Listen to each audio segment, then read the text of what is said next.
Diálogos desde la Academia Mexicana de la Historia en colaboración con el Colegio de la Frontera Norte.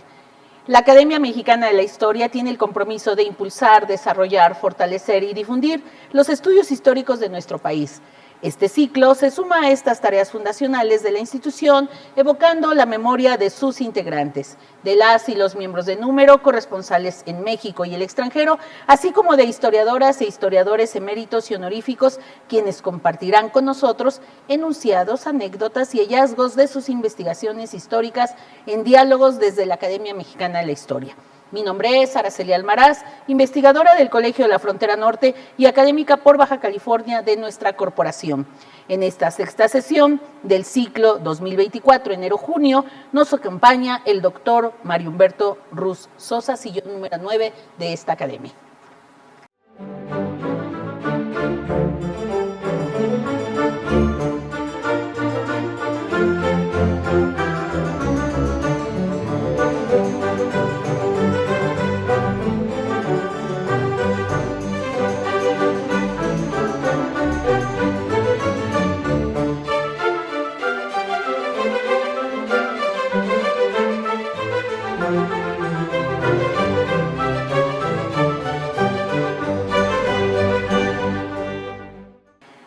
Doctor Mario Humberto Ruz, qué gusto poder estar contigo ahora sí de manera presencial en este espacio de recuperación de la memoria de las y los integrantes de esta Academia Mexicana de la Historia.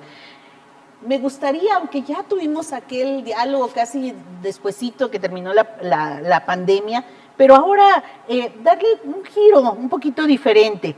Y quisiera que en este primer segmento solo recordáramos breves pasajes de tu trayectoria académica, pero ahora sí con preguntas muy concretas.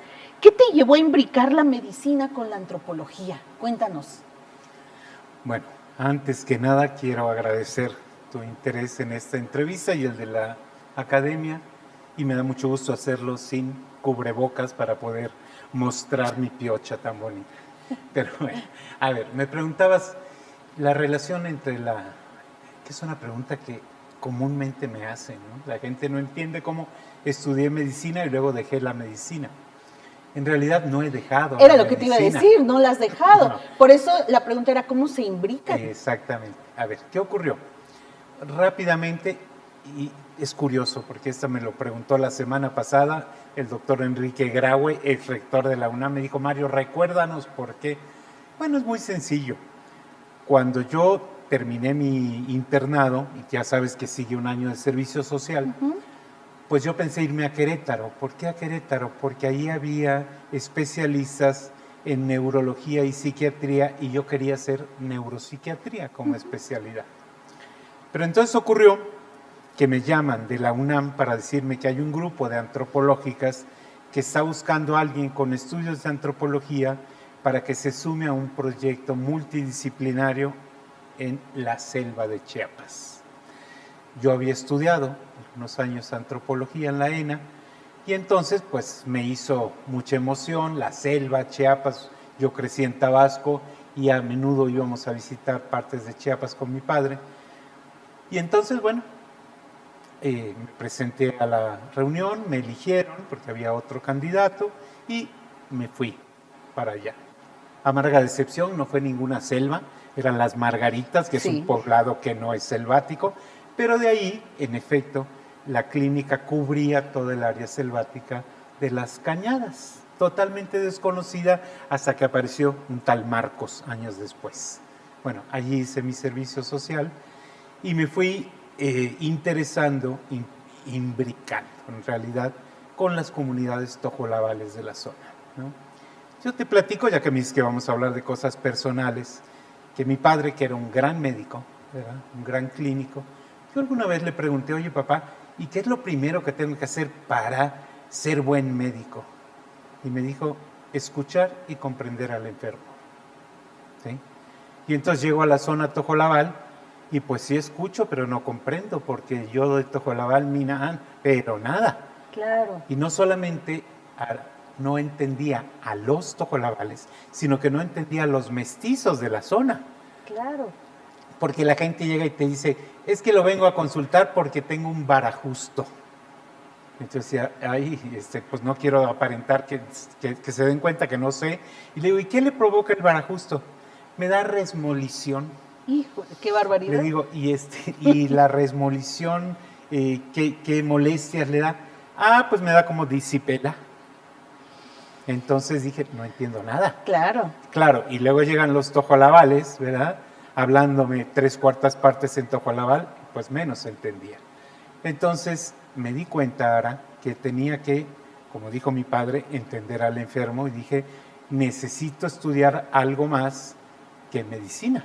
Pero fíjate qué bonito, porque ahorita empiezo a entender y espero que quien nos está siguiendo lo entienda perfectamente. Hay una línea familiar, esa impronta familiar a través de tu padre, que quizá por eso definiste también ser médico. Y luego la UNAM, no le dijiste a Graue, la UNAM tuvo la culpa justo de ese encuentro, porque si no, yo no me voy a ese proyecto, pues no puedo visualizar, ¿no? Todo lo que estaba pasando, independientemente de que fueran las margaritas y no la selva. Sí. Y la otra cuestión, que también lo acabas de citar muy claramente, entender al otro. Y en ese entender al otro empezamos por cómo abrimos esos canales de comunicación. Exactamente. Y uno de esos canales más adelante va a ser la historia y el otro la lingüística. ¿Por qué? Porque tú te das cuenta, y perdón que voy sobre la medicina, pero fue tu pregunta, de que el binomio salud-enfermedad no es el mismo entre los mestizos que entre los grupos indígenas. Claro. O sea, el concepto de salud es otra cosa y el de enfermedad es otra cosa, ¿no? Y no solamente, ojo, Araceli, porque le dice, es que sí, los indios porque son ignorantes, a ver, no, maestro, digo, tú vete aquí juntito al mercado Sonora y vas a ver los remedios para mal de ojo, los remedios para susto, los remedios para caída de mollera, que son elementos, casi todos, de origen prehispánico. Sí, ojo, sí. Aunque algunos son compartidos. Claro. El mal de ojo existía y se creía en él en España desde la Baja Edad Media. Entonces, te digo, esto me abrió la necesidad de decir, a ver, ¿qué estoy entendiendo cuando el enfermo me dice, hey, Cujolí? Y entonces decía, ¿qué es esto? Me duele el corazón y se señala el estómago. Entonces dije, ay, güera, se le cayó la víscera cardíaca. No, es que Cujol, ¿sí? Significa toda un área. Claro. No son órganos específicos como en la medicina, que si tú dices corazón, no es lo mismo que decir, bueno, es que me duele el tórax, ¿no? Claro, y tú venías con todo este bagaje de la escuela tradicional. Sí, y yo te voy a decir de dónde venía. De nutrición, de cardiología, del hospital militar, o sea, el top, ¿verdad? Donde esto, pues, es inconcebible para la gente. Y llegas tú y dices... Y dije, ¿qué es esto? No sé nada. No solamente no sé nada, sino también, Araceli, no tengo nada. Y lo digo de frente. El sistema de salud si ahora es miserable, antes era pobre, ¿no? Entonces resulta que me podías ver costurando una herida de machete con hilo para pescar, ¿verdad? Y sin anestesia, porque no había. O poniendo un suero con la luz de una vela, porque en las comunidades no había electricidad, ¿no? O desesperado llamando por radio una avioneta. Entonces, es otro mundo totalmente distinto, ¿no? Es un mundo distinto, pero a la vez entrañable. Claro, ¿no? Se acaba el proyecto con muchas interrogantes y me imagino que con toda una idea de qué va a ser Mario a futuro. ¿Qué viene después? Fíjate que no fue tan problemático. Y me acuerdo perfectamente cuando tomé la decisión en la comunidad de Allende, rumbo a una comunidad que se llama Venecia, antes de Bélgica y luego la Jolotera, ¿verdad? Y entonces dije, yo necesito entender más. Y dije, me voy para antropología. Y con el pesar de mi padre, dejé la especialización en medicina y me fui a hacer una maestría en antropología. Claro, ¿qué te dijo tu papá?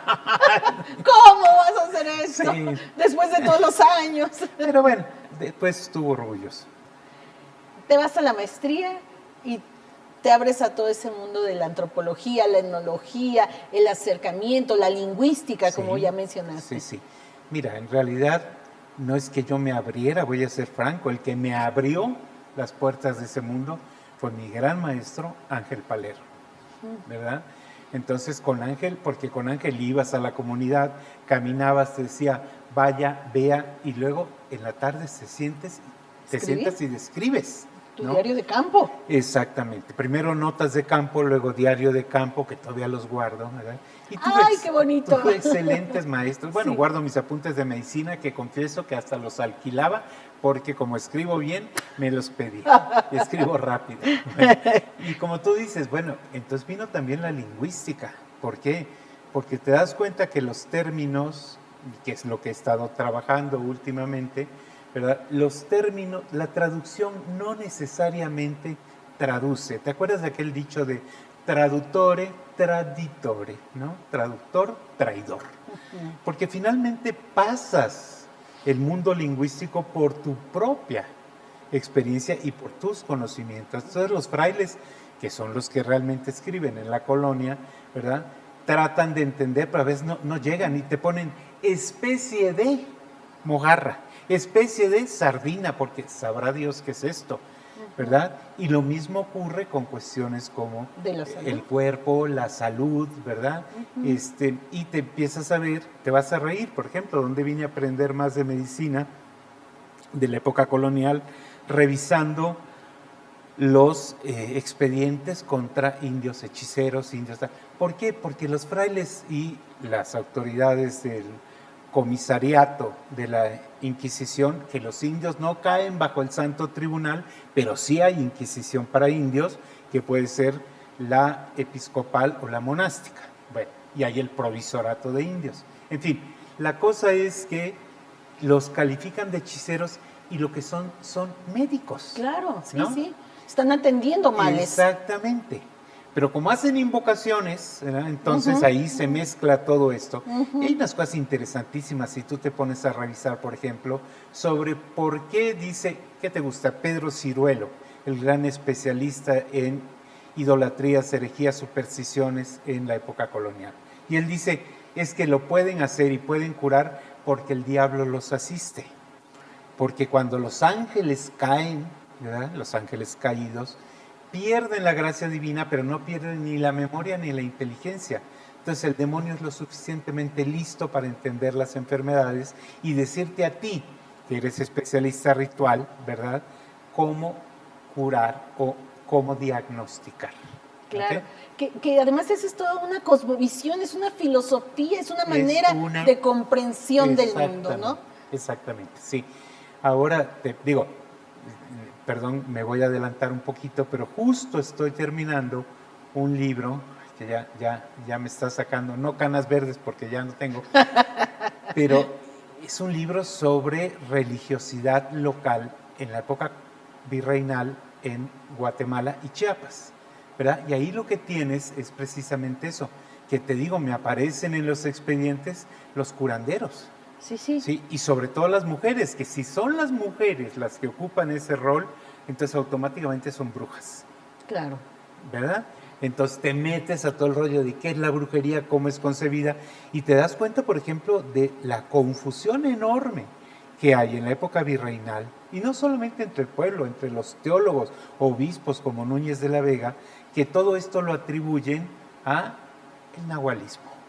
Son nahuales. Porque se convierten en animales y de ahí se hace un merequetengue, un relajo absoluto hasta la actualidad, porque se confunde el nahual con la tona, que ya Aguirre Beltrán había dicho aguas, la tona es el animal compañero, es la coesencia animal o atmosférica, porque puedes tener como tona un rayo, un trueno, ¿verdad? No es lo mismo que nahual, que es de nahuali, que significa brujo que se transforma. Entonces, el uno es un estado temporal en el que te conviertes en animal y el otro es una situación permanente porque es tu coesencia a lo largo de toda tu vida. Y a lo largo de todas las necesidades que les impone la comunidad, ¿no? Exactamente. Tienen un papel dentro de la comunidad, por supuesto, además, ¿no? Tan tienen un papel, Lara, que a veces se pueden heredar, porque entonces lo heredas junto con el conocimiento. Claro, son saberes que se están transmitiendo, ¿no? Exactamente. Entonces, ¿de qué estamos hablando?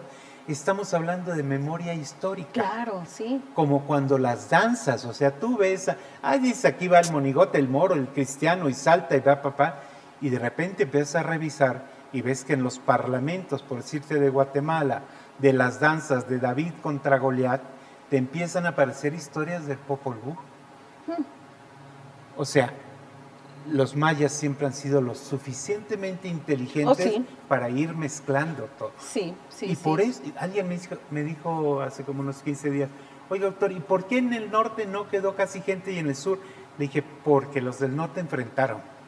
¿Sí? Sí. O sea, ¿por qué? Porque son además culturas que no son sedentarias. No, que se movieron. Que se mueven, bueno, tú lo sabes, ¿no? Mi región, los Quirigua, Paipai y todo, exactamente. Y además se extienden hasta lo que es Estados Unidos ahora, Arizona, California, claro, sí. Esas fronteras porosas, ¿no? Bueno, que en realidad ni eran frontera en ese tiempo, ¿no? Así es, Pero ahí tienes, por ejemplo, qué sé yo, todo el... a la larga fracaso de las misiones en el norte, porque no puedes hacer sedentario a quien no lo es. Claro, no, iban y regresaban y se ponían el calzón de manta y se iban y se lo quitaban, ¿no? Exactamente. Aquí te voy a decir, entre los mayas, la estrategia es otra, ¿no? Los curas están dale y dale y dale, con que la única historia permitida es la historia sagrada, ¿verdad? El providencialismo histórico y tal. Y entonces los mayas dicen, sí, así es. Está bien. Bueno, está bien, perfecto. Sí. Nosotros somos los hijos de Isaac, de Abraham y de Jacob. Y cuando nuestro padre, el profeta Balaam Kitse, sacó su bastón de mando y se paró frente al mar, abrió las aguas y ahí pasamos nosotros, los quiches, cachiqueles, utujires. Dice, esta es, pues ahí vamos. Claro. Pero no vamos en vagón de segunda, vamos en el de primera. Claro. Nada de que somos los descendientes de las tribus perdidas y podridas de Israel. No. Nosotros somos hijos de Abraham, Jacob, bla, bla, bla, bla. Vamos a retomar, si quieres, porque yo tengo un segmento específico para tus estudios sobre los mayas, que bueno, ya lo has comentado ahorita de manera breve, pero abundaremos. Quisiera culminar este segmento, nada más para que se den una idea quienes nos están escuchando. Ya te introdujiste la antropología, la lingüística, estás haciendo trabajo etnográfico y luego... sigues tus estudios de doctorado, te vas a París, te vas a la Escuela de Altos Estudios. Sí. ¿Qué vamos a hacer acá ya para refinar parte de tu preparación de posgrado? Bueno, a ver, entonces yo termino la maestría aquí, ¿verdad? Me voy a hacer mi tesis de maestría exactamente entre los tojolabales. Y déjame que te cuente una anécdota rapidita, pero para mí muy importante. ¿Sí?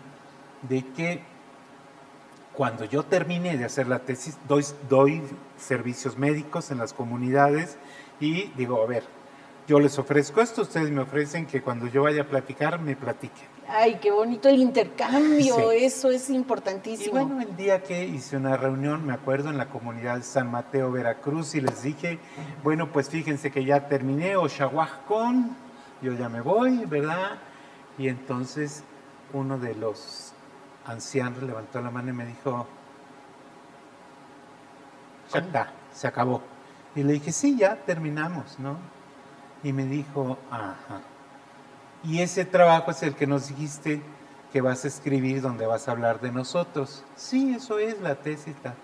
Ajá, me dijo, está bien, me dijo Nicasio. Muy bien, doctor. Leksha, está bueno. Pero de aquí no te vas hasta que no nos leas lo que vas a decir de nosotros. Y tuve que leer el borrador de la tesis en distintas reuniones y la gente me iba diciendo, eso sí, eso no sé quién te lo dijo, pero ya no se hace, esto así. Es decir, fue un trabajo conjunto. Interesantísimo, ¿sí? ¿no? Poder hacer entonces, termino eso, salgo de ahí y me aparece la oportunidad de finalmente venir a París, como iba a ser cuando terminé medicina, pero ahora para trabajar en cuestiones de etnología. Entonces conocí a alguien que trabajaba en Guatemala, Jesús García Ruiz, que era asistente, trabajaba con Jacques Sustel, ¿verdad? ¿Te acuerdas? El que trabajó la Candones. Y Sustel dijo, quiero dirigirle la tesis, se viene usted para acá. Entonces me fui. a París, hice un diplomado primero, un diplomado de estudios profundos que llaman, pues para que fuera como el propedéutico, y luego hice el doctorado en etnología en la Escuela de Altos Estudios. ¿Y la tesis ahí trató de...? No, ¿o lo dejamos para la siguiente? No, rapidito. Te digo la tesis porque fue rapidísimo. Sí. Yo estaba haciendo mi tesis sobre un estudio comparativo entre tipos de matrimonio, ¿verdad? Porque me interesaba la cuestión del parentesco gracias a los estudios lingüísticos, y de repente Sustel me llamó, estaba yo aquí en México, y me dijo: Rus, me da mucha pena, pero ya salió mi jubilación, me jubilo en 6 meses, tiene usted 6 meses para acabar la tesis. Le dije: doctor, no puedo, estoy comparando 24 grupos mayas. Sí, me dijo: puedo. Pues cambie de tema. Y cambié de tema. Y entonces me puse a trabajar algo que yo había estado trabajando, perdón por la repetición, en la Biblioteca Nacional con diccionarios antiguos. Porque yo no me fui becado a París, yo trabajaba para la UNAM, sí, y con eso mantenía mi doctorado. Entonces, entre las cosas que trabajaba un diccionario en celtal de 1560, del pueblo celtal más importante de Chiapas al momento del contacto. Y entonces agarré ese gran diccionario y dije: no hay ninguna historia de ese pueblo. Dije: pues la reconstruyo con el diccionario. Claro.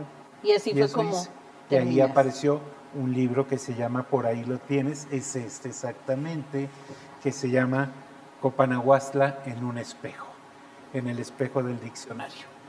Mira, qué situación, qué aprietos, pero bueno, me imagino que no dejaste lo del parentesco. Bueno, no me imagino, no lo dejaste porque lo vemos en tu obra. Vamos a irnos al siguiente segmento ya con los mayas. Vamos a hacer un pequeño corte, ¿te parece?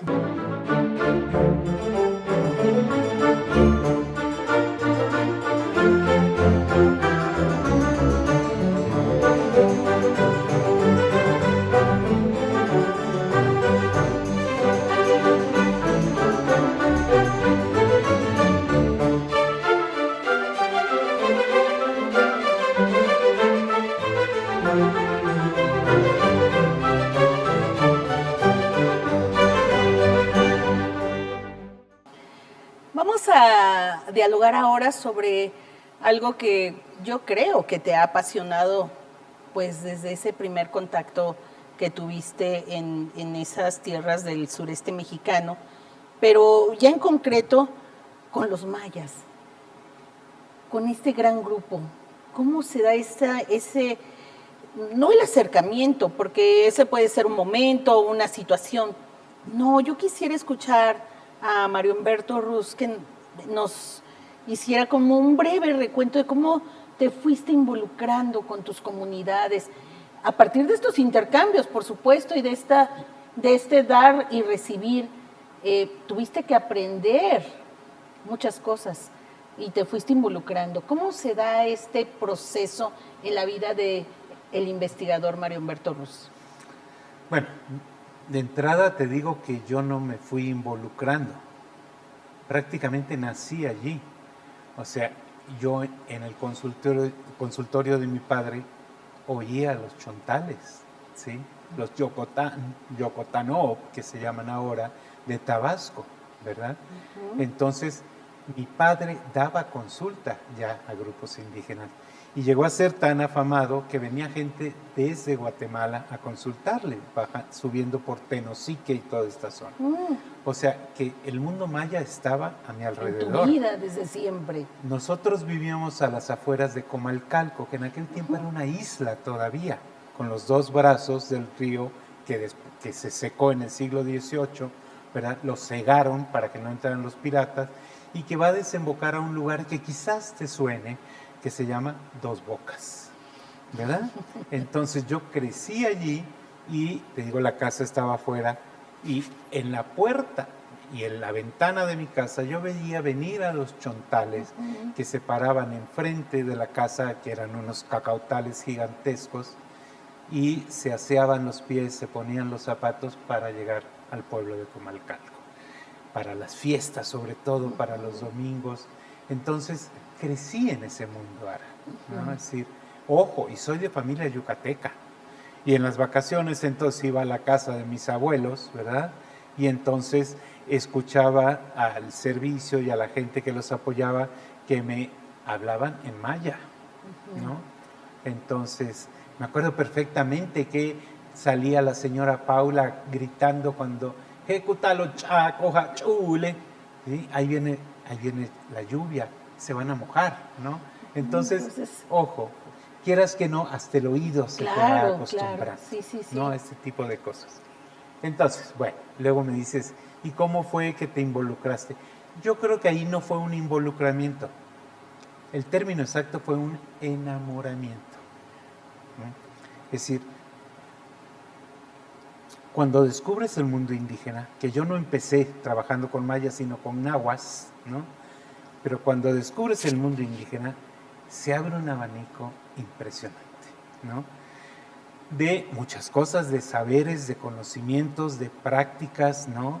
Incluso de tristezas, porque la situación es por lo común pobre, y de ahí, si no es pobre, pasa miserable, ¿verdad? Digo, trabajo en comunidades que te gusta, yo trabajé en cuestiones de Costa Rica, en el sur de Guatemala, y te das cuenta de la pobreza, la necesidad, ¿verdad? Pero al mismo tiempo también de esa relación gozosa que los mayas tienen con la vida, ¿no? Porque estamos acostumbrados a verlo, sí, pues sí, que te gusta, reclamando, haciendo, diciendo, pero los mayas no se sienten víctimas, ¿no? Es decir, es gente consciente de su grandeza. Recuerdo mucho algún trabajo de campo con mis alumnos de Yucatán, que fuimos a alguna comunidad ahí, y entonces, pues, una de las muchachas le dijo, señora, y ya que estamos hablando así con confianza, ¿cómo se siente ser india? Y la señora se volteó y le dijo, ¿cómo, hija? Yo no soy india, soy maya. Los indios viven allá arriba, ahí por la Ciudad de México y para arriba. Aquí somos mayas. Es decir, ese orgullo de ser maya, ¿no? Claro. Es decir, puedes estar sojuzgado pero no vencido. Y ahí empiezas a entender la cosmovisión de ellos, de ese sentido de orgullo, de ser, de pertenencia y de preocuparse por esta transmisión de saberes, de valores, Sí. de maneras de ser y pensar. Que es algo, Araceli, que desgraciadamente está cambiando a toda velocidad. Tanto por el supuesto desarrollo económico, y las cuestiones se han acelerado con el malhadado Tren Maya, ¿verdad? Sí, el impacto del turismo brutal, sobre todo en Quintana Roo, y de allá síguele contando, Sí, sí. ¿no? Y la apertura del mercado laboral, que yo te voy a decir, trabajando con gente de Xpichil y Xatil en Quintana Roo, y me decían, es que ya va a ir mi hija a buscar trabajo ahí en la Riviera Maya, pero ya se lo dije, no te pongas huipil, porque si vas con el huipil así, te pagan menos. No hables maya, habla puro castellano, porque si no, te pagan menos, ¿verdad? O por el otro lado, en especial en el caso guatemalteco, la embestida, pero con B labial grande, en contra de las tradiciones culturales por parte de los grupos protestantes. Así es, sí, sí.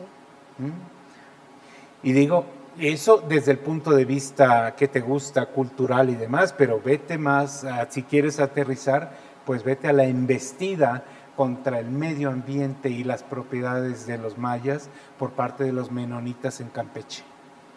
Es decir, al mismo tiempo dices, ok, es el orgullo de ser, pero las ventajas de ocultar. Para sobrevivir. Exactamente. Entonces, el mecanismo de sobrevivencia a veces tiene que ser la negación. O el encubrimiento, o el saber cómo camuflajear, ¿no? Exactamente. Como diría la sabiduría popular, que sepa el burro dónde se unta, ¿verdad? Porque frente a este sí puedo, frente a este otro mejor no. Así ¿Okay? es. Y en ese espacio donde tú estás viendo todo esto y lo estás tratando de entender, empiezas a escribir y empiezan a salir documentos y empiezas a formar también a otros antropólogos, etnólogos, jóvenes interesados. Y sumado todo esto ya en varias décadas, ¿qué nos deja el trabajo de Mario Humberto Rus sobre estas comunidades, sobre los mayas en específico y su cosmovisión? Bueno, voy a empezar con una aseveración muy egoísta, pero no sé qué les deje a ustedes, pero a mí me ha dejado una profunda satisfacción, ¿verdad? Que es el hecho, primero, de conocer, ¿no? Es decir, el poder entender cosas que al principio no entendía. Y ahora más o menos vislumbro por dónde van. No te digo que poseo el conocimiento, porque tú lo sabes, eso es una tarea inacabada. Pero si me preguntas qué ha dejado, bueno, pues yo creo que un poquito mi obra escrita, ¿no? Claro. Que se puede, pues puedes leer. Aquí tienes algunos, veo de tus que pusieron aquí supongo que van a regalar al Vamos después a algún... venderlos Bueno. a quien esté interesado. No, y a ver, aquí sí hago un paréntesis y va a sonar a comercial, pero quien esté interesado en la obra de Mario Humberto Rus puede venir a la Academia Mexicana de la Historia, aquí en Plaza Carlos Pacheco 22, y consultar. Porque muchos de estos libros quizá ya no estén a la venta, no.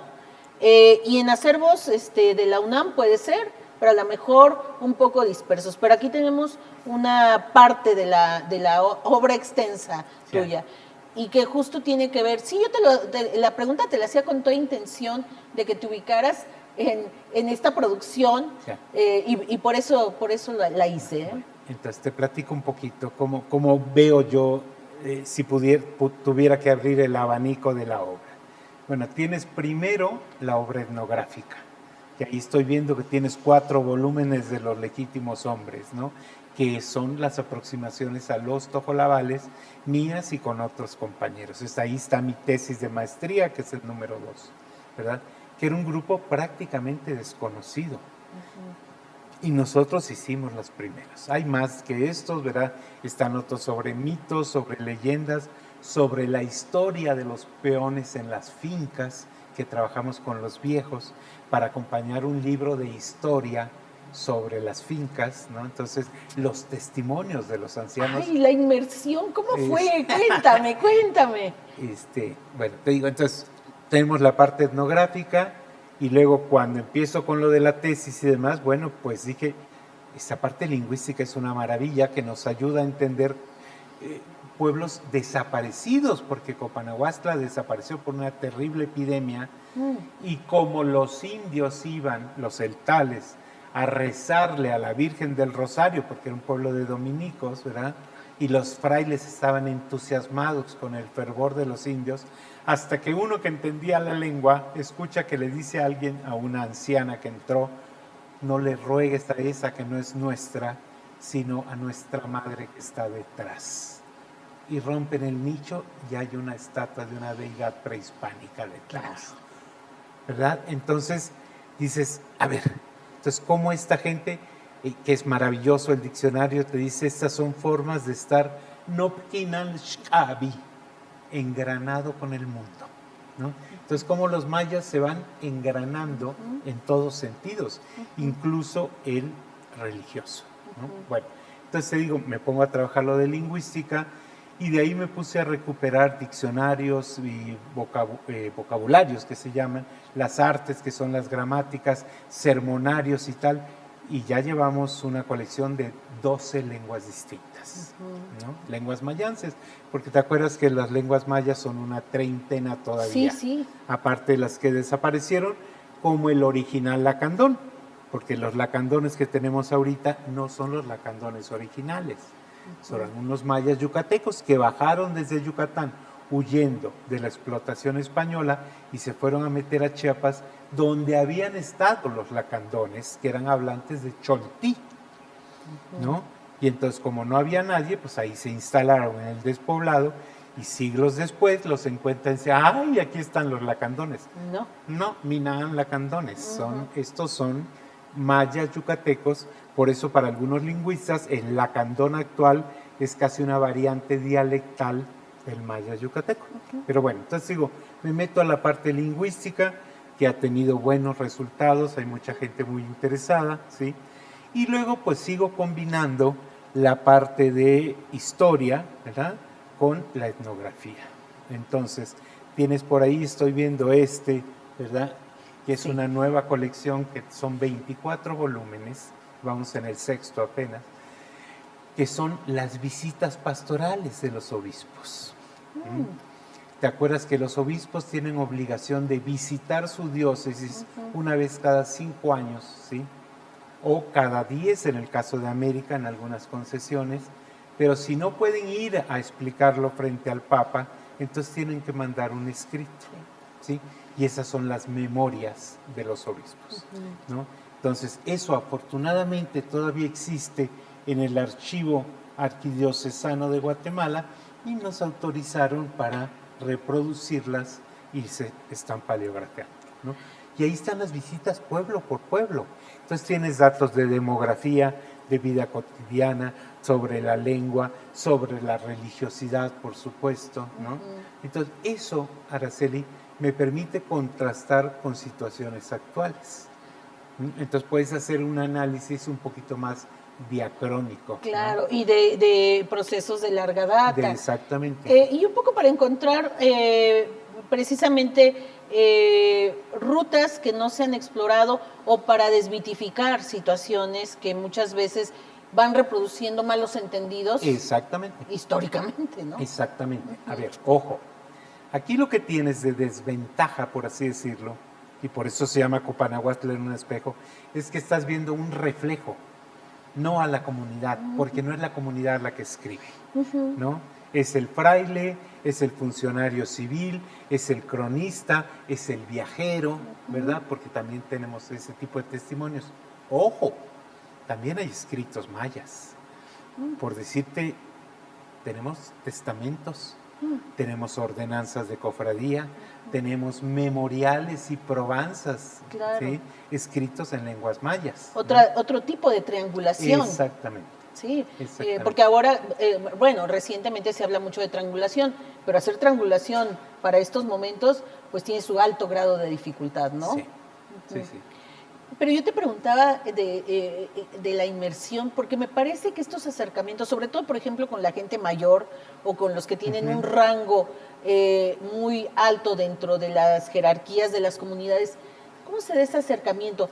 Digo, tú eres una persona de fácil, creo yo, encuentro. O sea, te puedes encontrar fácil con la gente, con la gente con la que estás teniendo algún tipo de interlocución.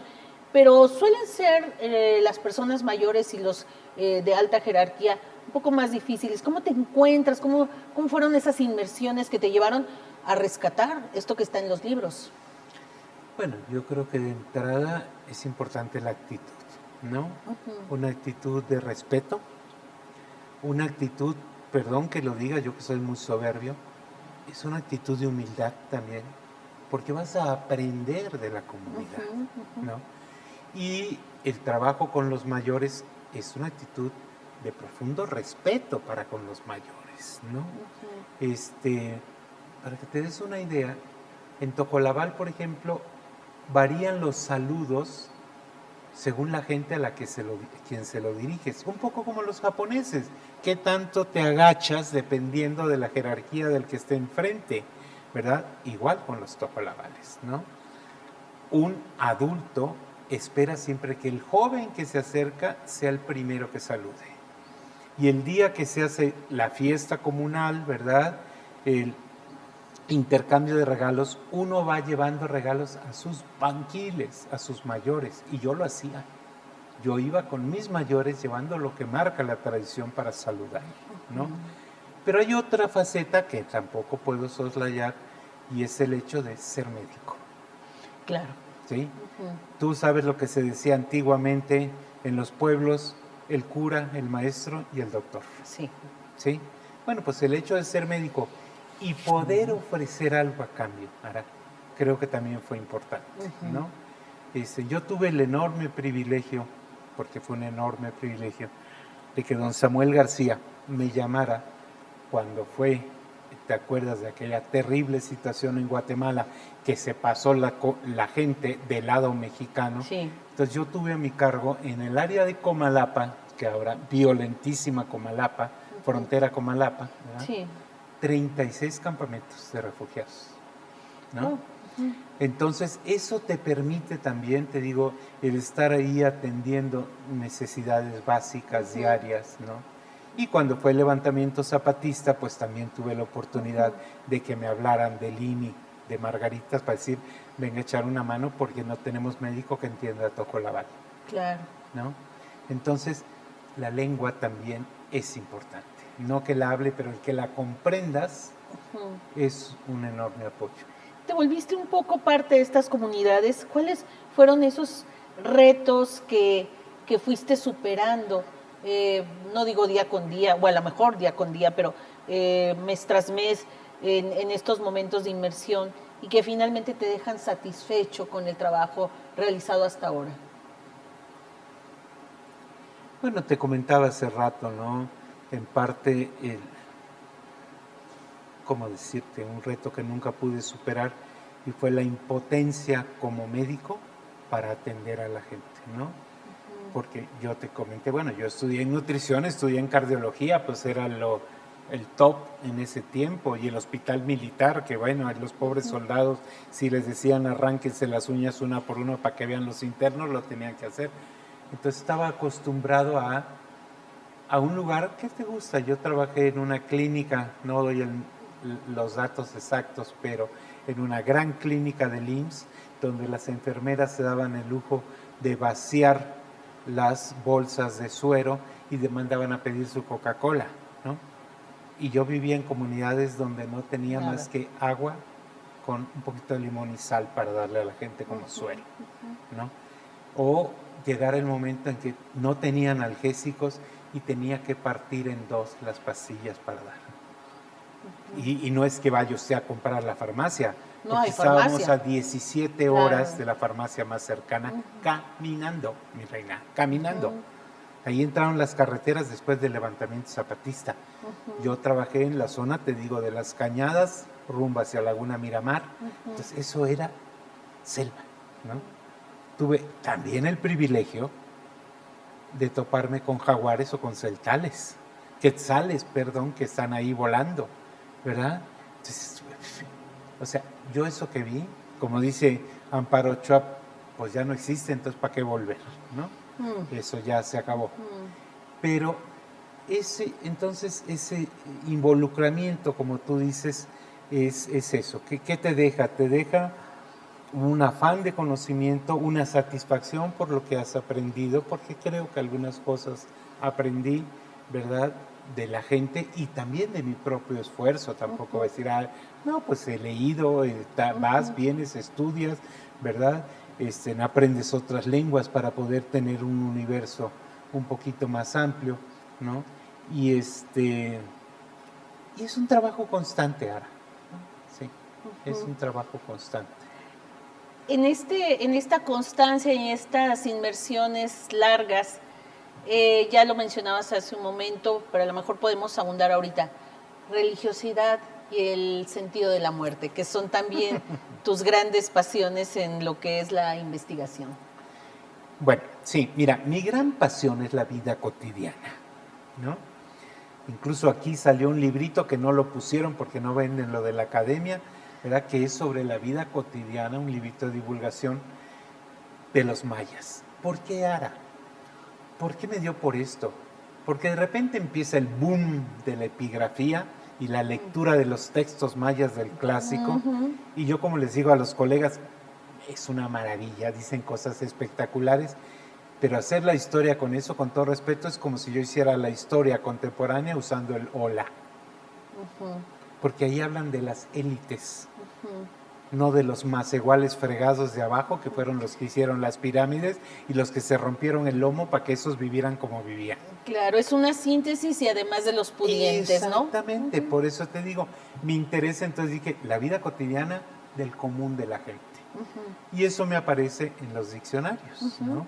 Y puedo ver cómo se maquillan las mujeres, cómo se visten, qué olores usan, ¿verdad? Qué adornos se ponen, cuáles son los zapatos, cómo se le llama un andrajoso, ¿verdad? Que curiosamente en celtal, por ejemplo, es el mismo término para decir mendigo que para decir huérfano, ¿no? Entonces ves los sistemas de parentesco, ves la concepción del cuerpo humano, ves la enfermedad, ¿no? Claro. ves el día a día. Claro. Actividades de cacería, de pesca, de recolección, de agricultura, ¿sí? Y de ahí, voy a tu tema, ¿verdad? Lo poco que podemos ver en esos documentos de cosmovisión. ¿Por qué poco? No porque no hubiera, había ahí muchísimo, pero los frailes tenían prohibido hablar de eso. Hay una orden de Felipe II diciendo que se olviden esas antiguallas porque si no los indios regresan a sus costumbres. Claro. Entonces tú tienes a escritores, cronistas, historiadores como Remesal que dice, y yo tenía escrito ya un libro sobre los ídolos de los zoques y de la provincia de los Llanos, Comitán, pero que no lo pude dar a conocer por la orden de su majestad. Entonces eso está prohibido. Pero, ojo, te metes a expulgar dentro de la parte de la columna en lenguas indígenas y empiezas a jalar los hilos y dices, ay, aquí está, ¿no? Y empiezas a jalar cosas, o revisas un sermonario celtal del siglo XVII y de repente dices, vas viendo un sermón sobre el infierno en celtal, ¿verdad? Y entonces dice, y allí están todos los demonios. Y entonces tú dices, bueno, pues aquí empiezan Belfegor, Belcebú, Belial, Luzbel, Lucifer. No, empiezan a aparecer unos nombres, ¿qué es esto? Los nombres de los dioses celtales, ¿verdad?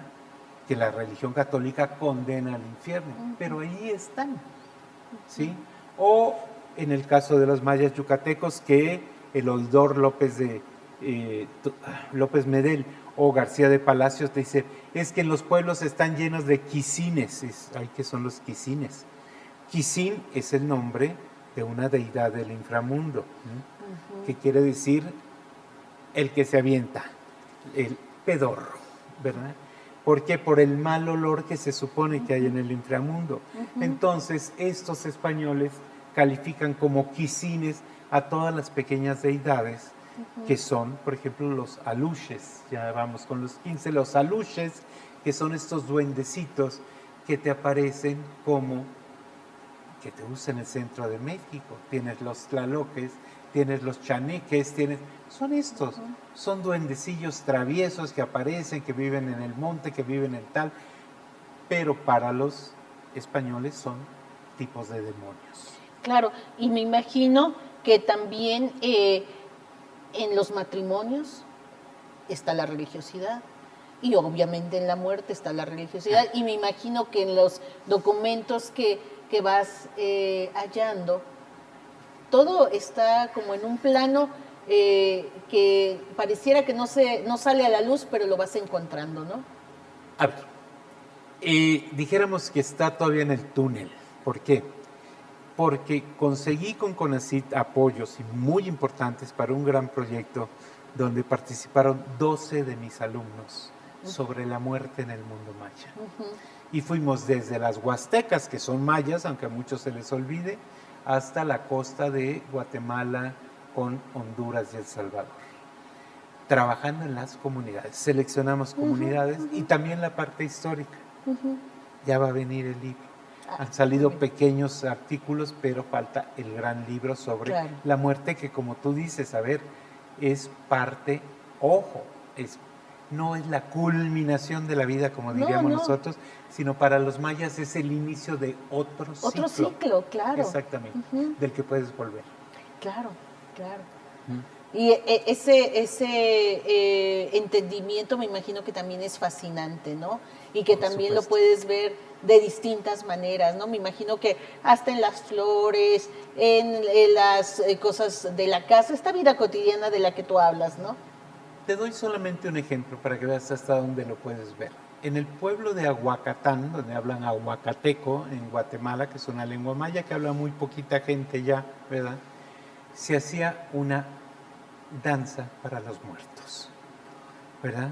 Y no es en honor a los muertos, Araceli, no. Es que tú te vuelves a poner la ropa y las máscaras que utilizaban tus antepasados, que tienen su nombre escrito detrás, y los invitas, y están las oraciones en ahuacateco, para que salgan del inframundo y vengan a bailar. Entonces los que bailan son los muertos, ¿sí? Entonces los muertos están presentes. Los muertos, ¿por qué pones tal o cual ofrenda? Ahorita que decías flores. Bueno, porque hay flores y frutas cuya esencia gozan los muertos. ¿Por qué pintas las tumbas? ¿Por qué llevas flores de cierto color?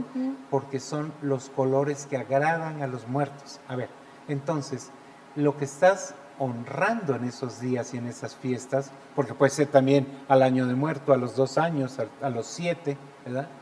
Estás honrando el universo sensorial de los muertos.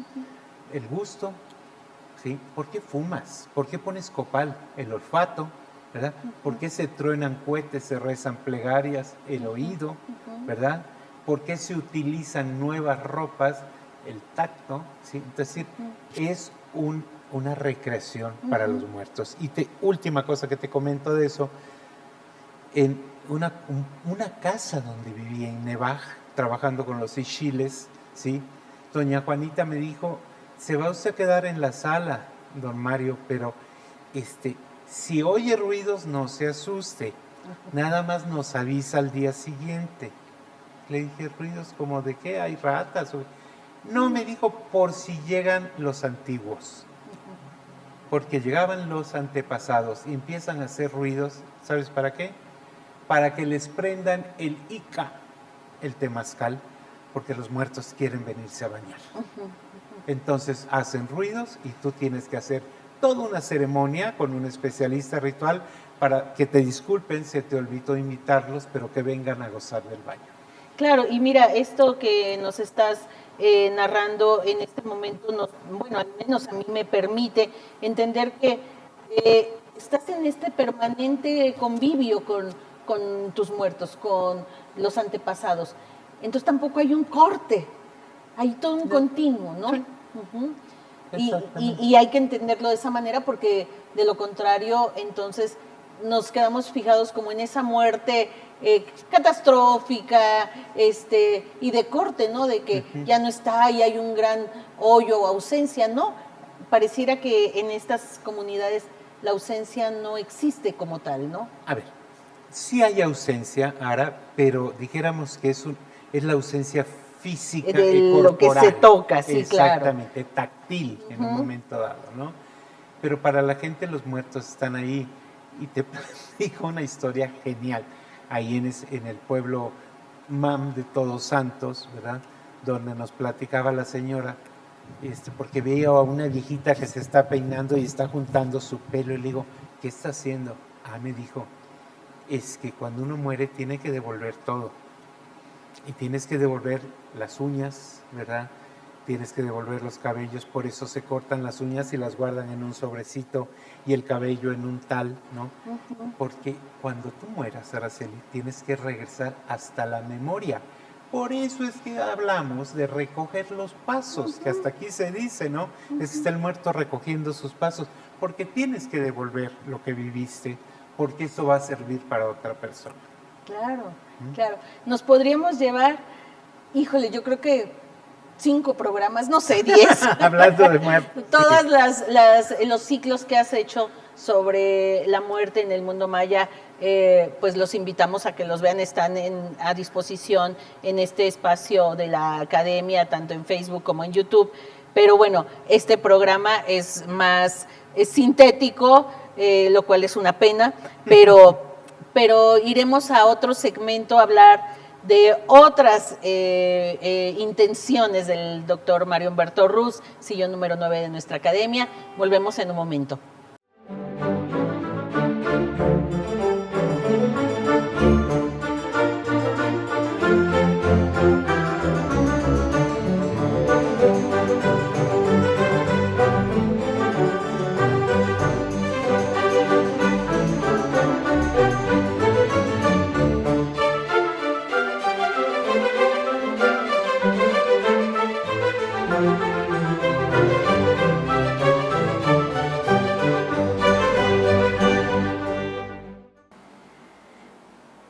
Decía que nos podemos estar, yo decía que varios programas, varios días, yo creo.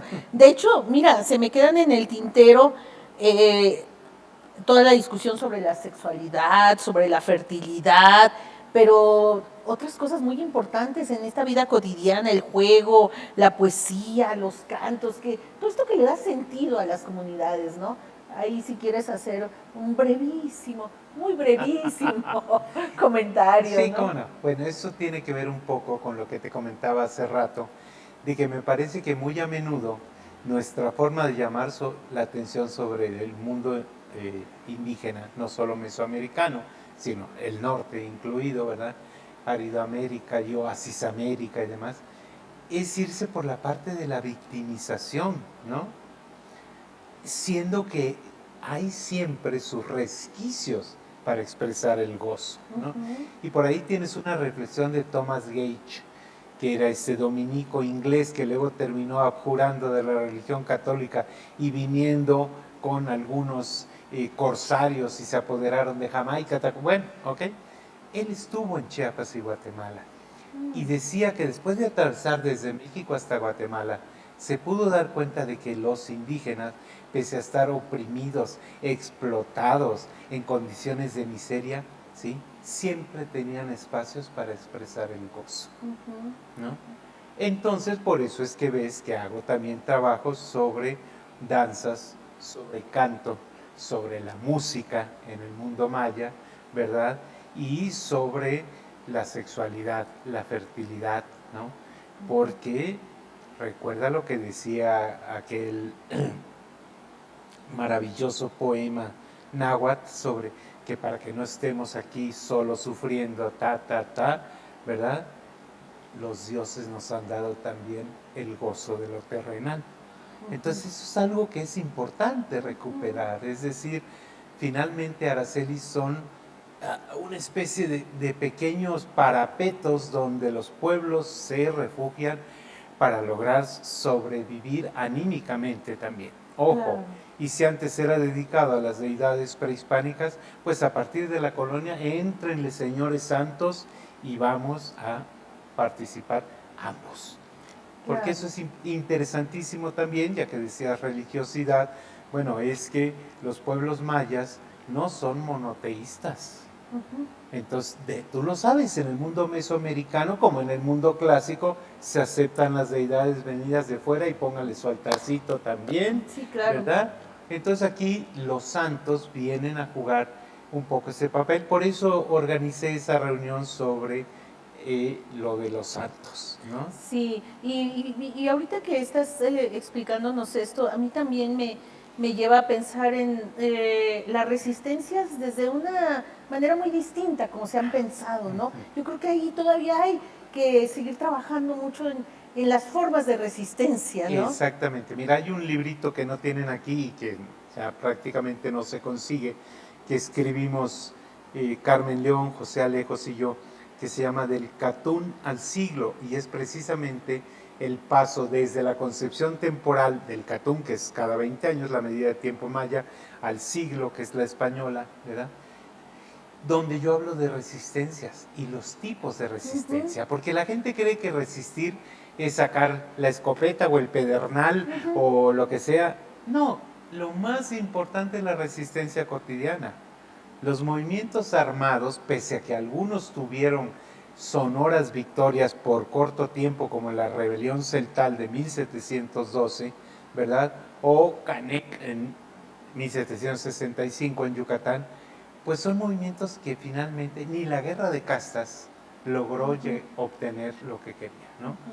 Pero sí la resistencia cotidiana, entonces, y una parte de la resistencia cotidiana es la resistencia a través de la plegaria. ¿Ok? ¿A qué deidades llamas? ¿En qué momentos? ¿Verdad? Y entonces, mira, si tu enfermo está muy malito, mi reina, pues que venga Santana y que venga el señor dueño del Cerro 8, ¿verdad? Y que venga tal, no importa, ¿no? Hay que unir fuerzas. Sí, ahí seguramente, insisto, hay que tener otros espacios para comentar al respecto, pero lo reflexionaba cuando estabas tú hablando. Pero, ¿qué te parece si ahora hablamos de amores y sortilegios? ¿Personales o académicos? Este es tu espacio, es tu academia, es tu programa, tú puedes hablar de cualquier nivel. Ya. ¿Te refieres a los trabajos que he hecho un poquito Sí, sobre esto? sí, que tienen mucho que ver con estas también prácticas cotidianas del embrujo, de la fascinación. Es un poco, cae un poco sobre el mismo eje, pero aquí ya con otros actores o actoras. Sí, sí, sí. A ver, yo creo que ahí tendríamos que diferenciar un poco los tipos de amor y los tipos de sortilegios también, ¿no? ¿Por qué? Porque yo he trabajado esos en particular en la época colonial para cuestiones de amoríos y sortilegios, y en lo contemporáneo para cuestiones más bien relacionadas con sensualidad, ¿sí? Y fecundidad, por ejemplo, ¿no? En particular he trabajado cuestiones sobre sexualidad y masculina, ¿no? Para el Colegio de México, con ellos trabajé esto. Entonces, ojo, si tú revisas, por ejemplo, Los Sortilegios, que es el libro que va a salir el próximo, sí, que se llama En las orillas del mundo, porque son esta gente que está, pese a que está Nepantla, como se decía en la época colonial, entre una cosa y el otro, con un pie en cada lado, al mismo tiempo desde la perspectiva religiosa está con un pie en el mundo católico y el otro en el mundo prehispánico, ¿no? Pero para ellos son un solo mundo, ya, Araceli, ¿sí? Ya se combinaron. No es, como dicen en la colonia, es que lo hacen por impostar, por hacer como que, no, ¿no? Hay un expediente maravilloso que trabajé sobre Comalapa, donde dicen que era costumbre de los especialistas rituales, los médicos, ir a poner velas a los santos en la iglesia, y que cuando terminaban de hacer toda la oración, se levantaba el curandero y decía, y perdone usted un poco, Dios, pero me voy un ratito para ponerle su vela también a aquel de antiguo. Y se iban al monte a rezar por el enfermo. O sea, tienes que combinar los dos mundos. Que es un poco, también lo vemos aquí, a veces pues no te funciona lo que te dieron en el hospital, pues vas a ir a ver a un especialista ritual, un curandero, un yerbatero, o ¿no? En Yucatán son famosísimos los sobadores y los hueseros, ¿no? Sí, sí, ahorita que comentabas muy al inicio sobre distintos males, yo recuerdo en la familia que mi abuela, por ejemplo, le llevaba niños para curar de la mollera, Ajá, ¿no? se le cayó la mollera, ¿no? Sí. O estos tés que te hacen sentir mejor del estómago, o la ruda para el dolor de cabeza. Una serie de prácticas que no se han roto, no han desaparecido. No. En este libro que va a salir, yo hablo sobre, me conseguí oraciones de la época colonial y comparo con las oraciones actuales en los mercados, ¿no? Qué sé yo, desde la oración para retener al ser amado, a la que encuentras ahorita en los mercados de Campeche con yo domino a mi hombre, con nadie más podrás, ¿verdad? Las famosas ligaduras que se hacían en la colonia para que no pudieras tener relaciones sexuales con otra persona, o para regresar a quien se fue, ¿sí? Es este universo de sortilegios que son la magia amorosa, que se llama, ¿no? Que la iglesia pues va a permitir como ignorancia, como abusiones, a menos que invoques a Satanás para que te ayude. Ahí sí ya, cambió el asunto. No. Sí, ahí no, ¿no? Ahí sí. Entonces, te digo, es eso, depende entonces a qué nivel estés hablando de ese tipo de sortilegios, ¿no? Sí, y pienso también en el trasfondo o en el objetivo, que tiene que también ver con la continuidad de la comunidad, ¿no? Ajá. Bueno, en esos trabajos con el Colegio de México de que te platicaba, que se llama La Semilla del Hombre, es exactamente sobre eso, ¿no? O sea, ¿por qué la preferencia y en qué situaciones a un hijo varón o a un hijo hembra? ¿Sí? Porque así dicen hembra, es decir, o es una mujer, o es un niño, o es una niña. ¿En qué casos? Porque quieras que no, estamos hablando de sistemas patrilineales. Sí. Incluso el nuestro, que es bilateral, pues tiene mucho más peso la familia del hombre en cuanto a cuestiones de apellidos, herencias, bla, bla, bla, ¿no? Hasta derechos ejidales antiguamente, ¿no? Entonces, ahí tienes, por ejemplo, cuestiones sobre, ¿qué te gusta? Abortos, embarazos no deseados, ¿no?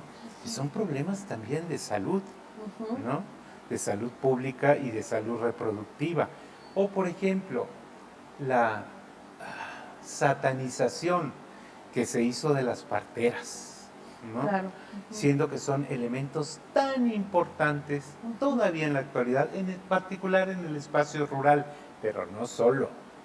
¿No? Digo, yo veo parteras en Mérida que van y vienen, ¿no? Y parteras que son gente que posee un conocimiento impresionante. Claro, o del amamantamiento colectivo, exactamente. ¿no? O, a ver, cuando hablamos de parteras, ¿cuál es la posición ideal para el parto? Incluso en Queselchacán, en Campeche, se abrió una sección en el hospital con áreas de parto con hamacas.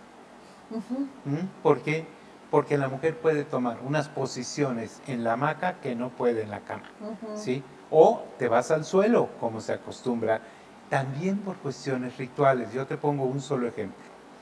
Cuando yo llegué al área Tojolabal, ahora ya no tanto, ¿verdad? Porque ya la medicina, la higiene, la bla, bla, bla, ¿verdad? Pero las comadronas, las parteras, acostumbraban a Meche, que se llama, acostumbraban recomendar a las mujeres que se inclinaran para que al parir lo primero que tocara el niño con su cabeza fuera la Santa Madre Tierra. Y ahí donde el niño tocó, se ponían velas 40 días. ¿Ok? Y cuando tú mueres, te tienden en el suelo y te ponen velas 40 días, porque es un nuevo puerperio para la Madre Tierra que te recibe. ¿Sí?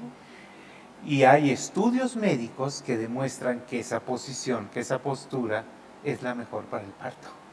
¿Sí? Porque es el canal de descenso queda prácticamente más libre. Hay, por el contrario, hay otras maniobras que no son deseables, como el Christeller, que se llama, ¡ay, que empuje el señor, que le amarra en un refajo, que jale! Eso provoca espasmos y le causa daño al niño. Pero hay cosas que son rescatables, entonces, ojo, ¿no? ¿De qué estamos hablando? Sí, sí, no es solamente esta cuestión de la sensualidad y sexualidad abstraída de toda una serie de prácticas que tienen que ver, insisto, con la comunidad, con la cosmovisión, con la religiosidad. Claro. Y bueno, no, ahí también yo creo que muchísimo que escuchar y leer de tu obra, pero también, y esto es ya más reciente porque además me lo acabas de regalar, es esta noción del paisaje, la naturaleza concebida desde las comunidades. Cuéntanos, porque no lo va a tener nadie, no, porque va saliendo. Salió la semana pasada. Así es. A ver, bueno, ese es un poquito un libro que le puse un título quizás un poco raro que dice Naturaleza, libro, universo, texto, porque es decir, cómo los mayas perciben el universo como un libro que se puede leer, ¿no? Entonces, ¿qué te dicen las plantas? ¿Qué te dicen los animales? ¿Qué te dicen los textiles que representan el mundo también? Claro, porque sí. hay bordados sobre mitos en los, ¿no? Y sobre el ciclo del maíz, el ciclo del frijol, las lluvias, la ta. Bueno, entonces, ahí yo empiezo hablando de que el mundo que nosotros vemos no es el mismo que ven los mayas. Porque, Araceli, el mundo se percibe culturalmente. Claro. ¿No? Entonces, yo me acuerdo que una noche, me acuerdo perfectamente de esa noche, tirado en la selva Lacandona, ¿verdad? Ahí, una noche estrellada, maravillosa, y estaba con don Lampo, con don Caralampio, que era un gran conocedor, y entonces me estaba enseñando los nombres de las constelaciones en Tojolabal, ¿verdad? Y entonces yo le decía, ¡ay! Es que los ojitos de Santa Lucía. Y me decía, ¿cuál? Ese que está ahí, Saché, los ojos del venado, ¿no? Y este que la osa menor, ¿cuál? El arado. Entonces, ¿cómo se ve el mundo? Y de repente ahora pasó una estrella fugaz. Y yo le dije, ¡ay, Lampo! Mira, pasó ese... ¿Qué? Ay, no, doctor, me dijo, ese es... me dijo, es un koi canal. ¿Cómo koi canal? Koi es excremento. Entonces dije, ¿cómo que mierda de estrella?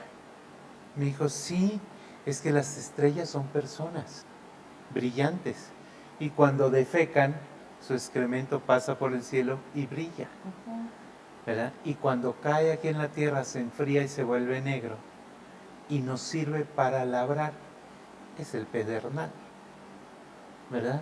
Entonces, el mundo está poblado por otros seres que nosotros no vemos, ¿no? Claro, sí. Serpientes con crines, ¿no? Está ahí una maravillosa serpiente canícula en Yucatán, que pues los españoles hablaban de que llegó la canícula. Sí, sí. Can es serpiente en maya, ¿verdad? Entonces, ¿cómo se reinterpreta la serpiente en maya? ¿sí? Claro. Entonces, por eso digo que aunque tengamos las mismas retinas, los conos y los bastones que tenemos, perciben el mundo de manera distinta.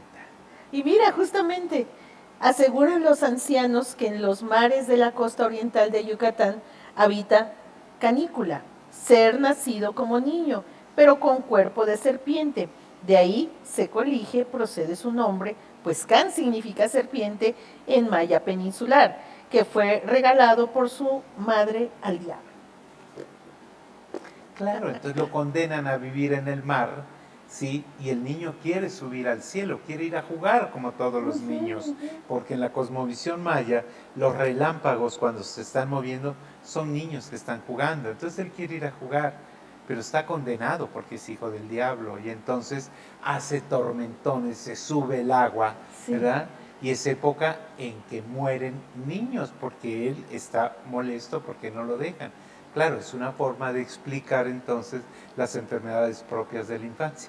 Claro. ¿Okay? Y así llegamos también a la poesía. La poesía es un arma cargada de futuro.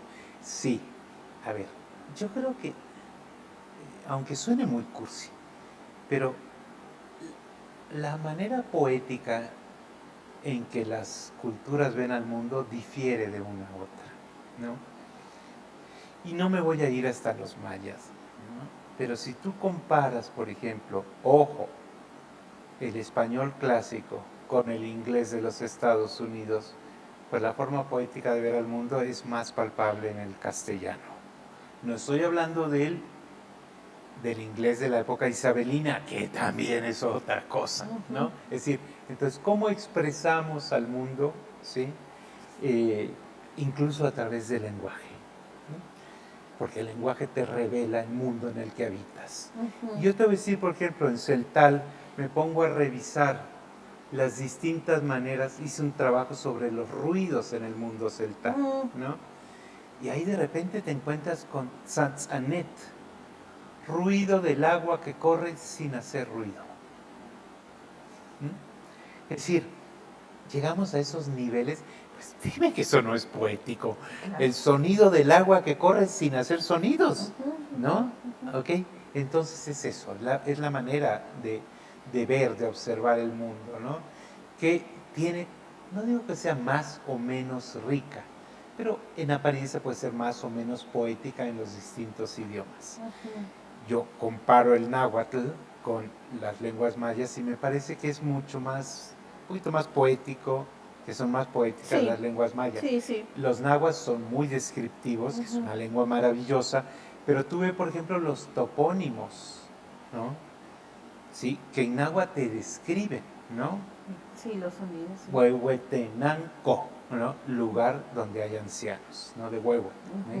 Mientras que tú ves en maya que te dice el nombre de Comitán, Balún Canán, 9 guardianes. Son los 9 cerros que circundan a Comitán. Luego la gente dice, hay 9 estrellas. No, no es Canal, es Canán. Canán es el guardián, ¿no? Entonces son los 9 guardianes. O tienes 3 Señor, 4 Ajau, ¿no? Es decir, son una poesía que puedes todavía ver ahora en los pocos textos que llegaron a nosotros de la época prehispánica, como el ritual de los bacabes, ¿sí? Que es un texto esotérico en lenguaje suyua, como se llama, que solo manejaban los nobles y los especialistas, o en los famosísimos cantares de Cid Balché, que es un pueblito de Campeche, y de repente tienes un cantar para las mujeres jóvenes que van a ir acompañadas por una mujer mayor a bañarse en noches de luna en una poza de agua cristalina en la selva. Y lee ese poema, ¿no? Cuando dice, venid como llegasteis al mundo, quedaos desnudas, jóvenes vírgenes, y ellas escriben, aquí venimos con la flor del nenúfar, venimos con la, ¿qué te gusta? Con el asta de venado y el pedazo de tortuga. Y dices, ¿qué es esto? Son los carapachos de tortuga para tocar, era la música. Venimos con el cantador caracol. Pues sí, porque van a soplar en el caracol. Digo, es realmente, es un lenguaje poético, ¿no? Claro, sí. Y me quedo con estas capturas. Pero al final me quedo con la idea y espero no pecar de una mala interpretación, pero me parece que la gran obra de Mario Humberto Ruz es capturar los sentidos del hombre y sus representaciones. Están capturadas, no encapsuladas. Yeah. Me quedo yo con eso, en el sentido de esta captura. Pero al capturar es entenderla, sí. No es nada más simplemente describirla. Sí, yo creo que no sería tan soberbio decir que la capturo. Yo quizás utilizaría otro verbo, que es atisbar, ¿no? Nada más como que medio ves, te asomas en el parapeto y dices, ay, ¿qué está pasando aquí, no? Es como si estuvieras atalayando las cosas, ¿no? Si desde allá arriba lo ves y dices, mira, aquí está el panorama de los que están yendo de cacería de venado, aquí están los que están pescando, porque he trabajado con pescadores, ¿no? Y dices, es otro universo, ¿no? Claro.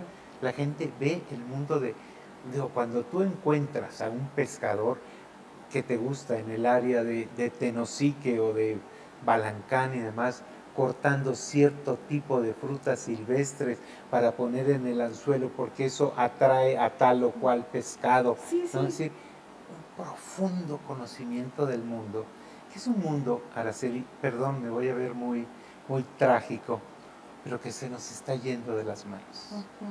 ¿Sí? Porque los jóvenes ya difícilmente lo ven así. Claro. ¿No? Entonces, ahí en ese librito que tienes en la mano, hay un capítulo sobre augurios. O sea, ¿qué nos dicen los pájaros cuando cantan y por qué es lo que cantan? ¿No? Es decir, es todo un universo de sonidos que nosotros ya no somos capaces de interpretar. A veces porque ya ni los oímos. Yo aquí en tu casa, en el Ajusco, gracias, yo vivía en medio de tecolotes y lechuzas. Y ahora, como ya se pobló todo y dejan sus malditos focos, porque además están colgados y no pagan luz, entonces dejan sus focos prendidas toda la noche afuera, ya no hay fauna nocturna, ¿no? Entonces, esos mundos se están perdiendo, ¿sí? Incluso el mundo de la oscuridad se nos va.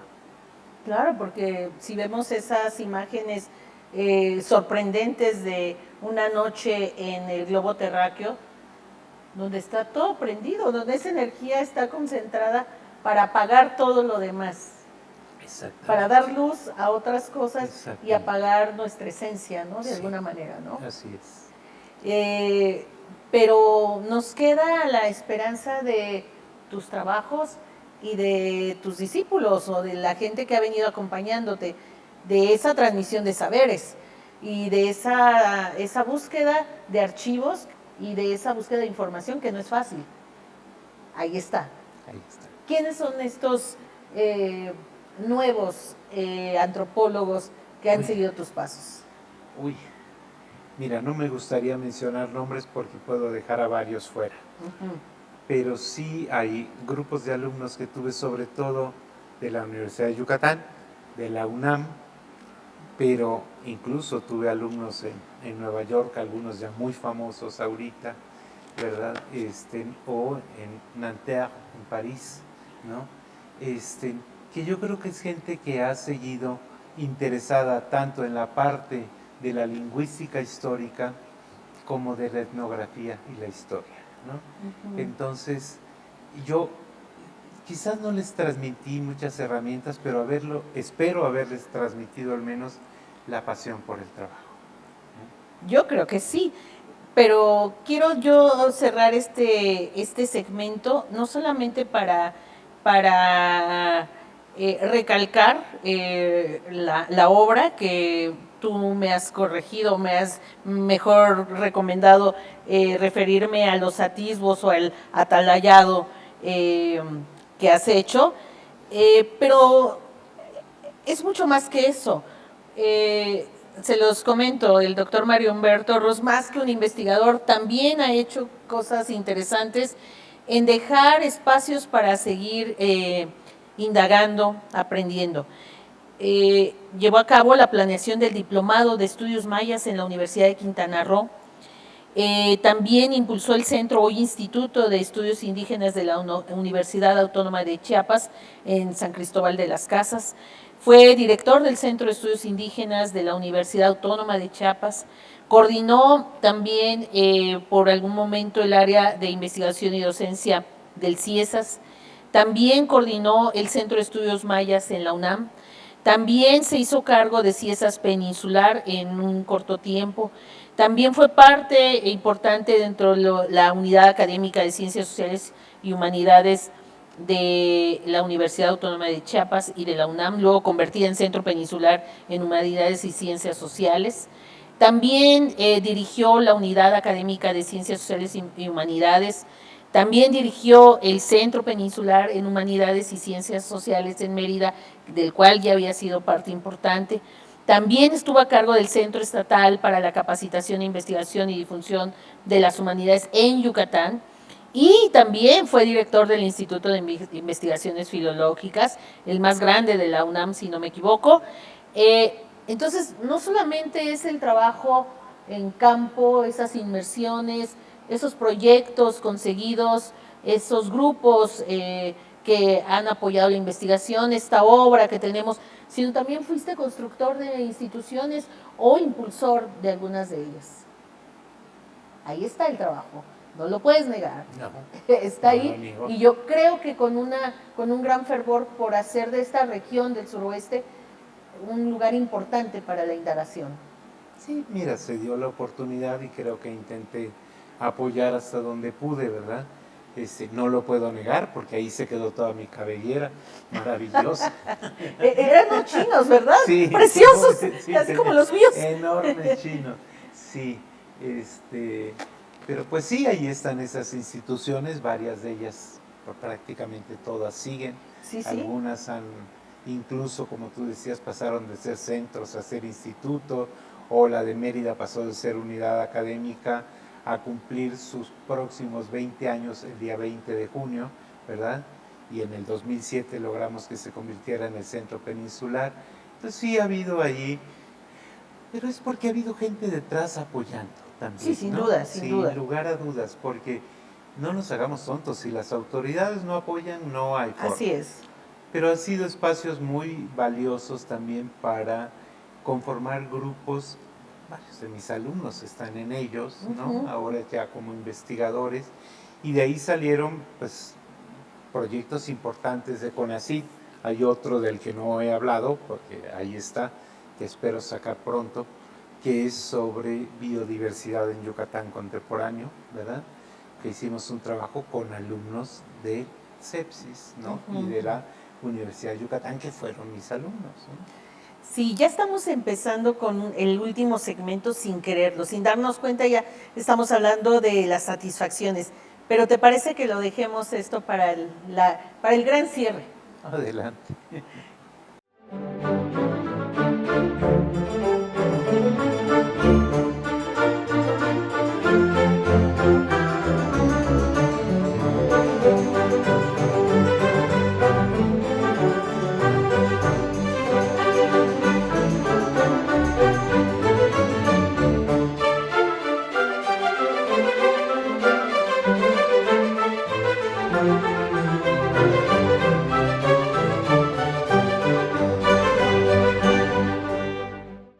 yo siempre llego a este momento con ganas de decir, hay que seguir hablando, hay que seguir recordando y hay que seguir rescatando la memoria de las y los miembros de Número y de todos los que integran esta academia.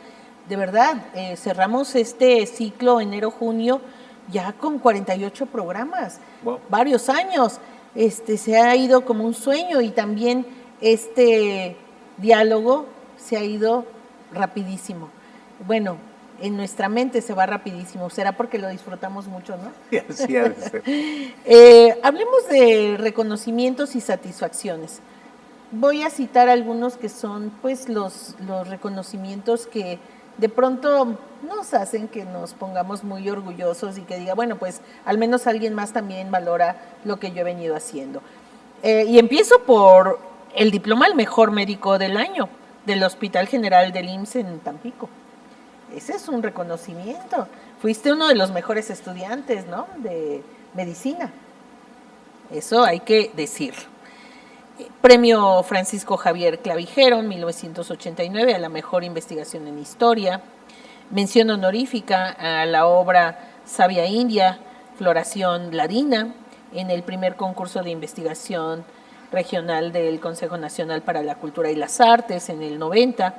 Premio a la investigación en ciencias sociales de jóvenes académicos de la Academia de la Investigación Científica, hoy Academia Mexicana de Ciencias.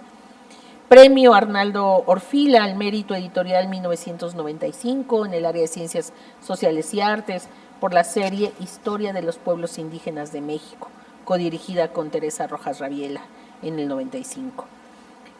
Miembro del Sistema Nacional de Investigadores desde el 86 y ahora desde hace un par de años emérito.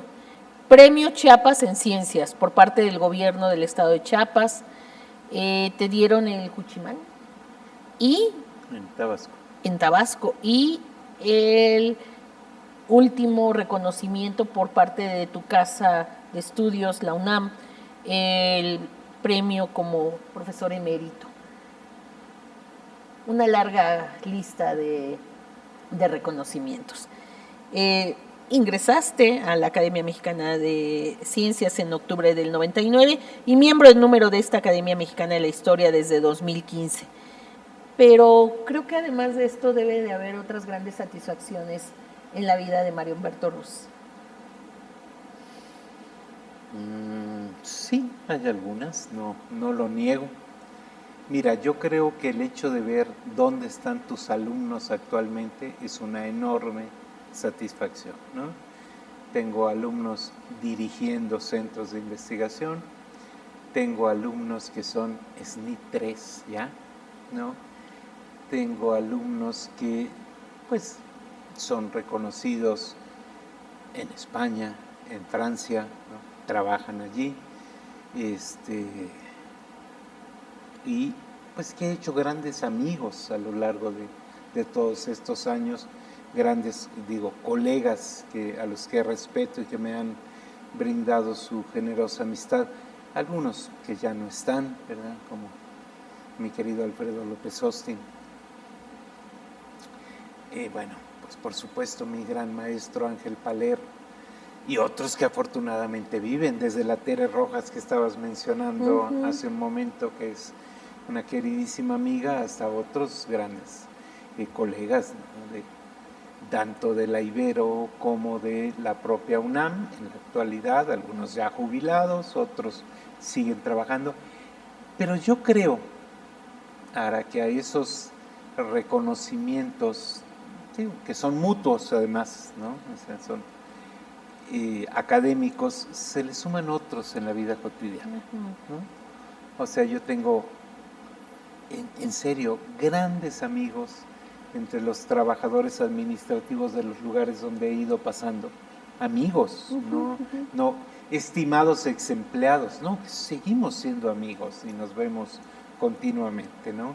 Varios de ellos estuvieron en estos festejos por lo del emeritazgo que acabas de mencionar, que fue apenas hace unos días, ¿no? Y también amigos en las comunidades, ¿no? Sí. Yo creo que eso para mí, es decir, el hecho de llegar a una comunidad y encontrar a gente con la que tenía, ¿qué te gusta? Yo empecé a trabajar en las comunidades a los 23, 24 años, ¿no? Entonces hace casi un tostón de años, ¿no? Sí. Y son gente con la que he seguido manteniendo contacto. Algunos pues son mis compadres ya ahora, como es, Claro, como sí, se sí. estilan en estas cuestiones, ¿verdad? Pero sobre todo que puedo llegar y llego a su casa y llego a mi casa, ¿no? Sí. Amigos de la Facultad de Medicina, ¿no? Queridísimos amigos con los que me vi hace 15 días, hicimos una reunión de los más cuates, ¿no? Entonces, sí, yo creo que hay muchas satisfacciones, independientemente de estos reconocimientos académicos que llevan diplomita, ¿verdad? Sí hay otras cosas que te producen satisfacción, porque sientes que ha sido una vida, no voy a decir plena, porque yo creo que la plenitud no se alcanza. Si la alcanzaras, pues ya que te dedicarías, pero sí una vida rica de momentos gozosos, ¿verdad? Mi trabajo para mí es un gozo, ¿no? En el cual se me pueden ir horas, ¿no? Justamente ayer de repente era, ¿qué te gusta? 1:45, y dije, ay Dios, ¿yo por qué tengo esta hambre? Pues porque desde que desperté me senté a trabajar y no desayuné. Y dije, ay, si no he desayunado. Claro. Pero porque me gusta Sí, mi trabajo, ¿no? Sí. Y lo disfruto realmente. Y he tenido, bueno, también pues amores personales, ¿no? Muy valiosos, con los cuales mantengo buena relación. Entonces, pues no me puedo quejar. Sí, por ejemplo, leía aquí la dedicatoria de este libro que comentábamos recién, Naturaleza, Libro, Universo, Textos, Signos y Voces de Paisajes Mayas. Y la dedicatoria es a la memoria de tus maestros, don Sebastián Ordóñez, sabio chimán de Iztahuacán, y a doña Josefa Velasco, extraordinaria partera de las Margaritas. Me imagino que esto es satisfacción también para ti. Por supuesto, por supuesto. Mira, yo te puedo decir ahí, por ejemplo, a don Sebastián. A don Sebastián lo conocí en los campamentos de refugiados en frontera con Malapa, donde te dije, me pidió don Samuel García que apoyara. Y don Sebastián, sí, era refugiado. Sí, y en alguno de los campamentos que empecé a hablar, vino a una consulta. Y de repente me empezó a hablar de consultas que él daba, porque nos llevaron en ese momento, me acuerdo perfecto, a una niña, una pequeñita de 9 años, ¿sí?, que habían torturado con cera hirviendo los caibiles guatemaltecos, ¿verdad? Y los padres lograron salir huyendo y la llevaron ahí para curación. Y don Sebastián empezó a opinar sobre las hierbas que se le podrían poner. Y entonces empiezo a hablar con él y resulta que era un chimán, que es un especialista ritual y médico. Tú no sabes lo que yo aprendí con ese hombre. De veras, ese libro termina con unas anécdotas de don Sebastián, ¿verdad?, hablándome sobre el alter ego animal, sobre tu compañero, tu coesencia, ¿no? Mientras que doña Josefa, cuando yo llegué a hacer mi servicio social a las Margaritas, pues resultó que había una casa a 3 cuadras donde hacían tamales y comida, y yo fui a preguntar si me podían hacer de comer, porque yo tenía demasiada consulta, de veras. Y entonces me quedé en esa casa y iba a comer y a cenar todos los días. Y me hice parte de la familia. Todavía voy, todavía tengo a su nuera, que es mi comadre, allí, ¿verdad? Y doña Josefa, que era una extraordinaria partera, pero extraordinaria. Un día platicando yo le dije, oiga, doña José, ¿por qué será que no vienen mujeres aquí a parir? ¿Será porque soy hombre? Y me dijo, no, doctor, le voy a decir la verdad, es porque usted no cobra. ¿Cómo que porque no cobro? Pues sí, es una clínica de salubridad, yo no puedo cobrar. No, me dijo, si no cobra no sabe, ¿no? Ah, bueno. Es decir, si usted puede regalarlo es porque no sabe y va a querer practicar con ellas. Eso es lo que piensa la gente, ¿entiende? Sí. Entonces le dije, ok, entonces ¿qué tendría que hacer? Entonces le dije, ¿y por qué no atendemos juntos los partos? Y empezamos a trabajar juntos. ¡Ay, qué bien! Sí, sí. Entonces, de esa mujer aprendí una cantidad de cosas, no solo de partos, de muchísimas otras, ¿no? Entonces son gente, ¿o qué te gusta?